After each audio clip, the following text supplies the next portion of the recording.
Hi viewers, అందరూ బాగున్నారా అండి? ఇది మా పెరట్లోని మామిడి చెట్టు అండి. మేము ఇది నాటి 3 ఇయర్స్ అయింది. చూడండి వర్షానికి ఎంత బాగా ఎగురు పెడతా ఉందో.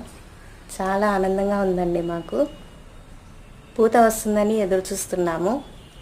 తొందరగా పూత రావాలని కోరుకుంటున్నాము. చూడండి ఎలా ఉందో.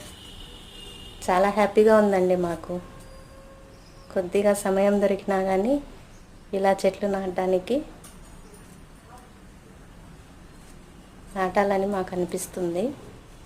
చూడండి ఇంకా కొన్ని చెట్లు ఉన్నాయి. ఇంకో వీడియోలో చేసి చూపిస్తాను. థ్యాంక్ యూ అండి.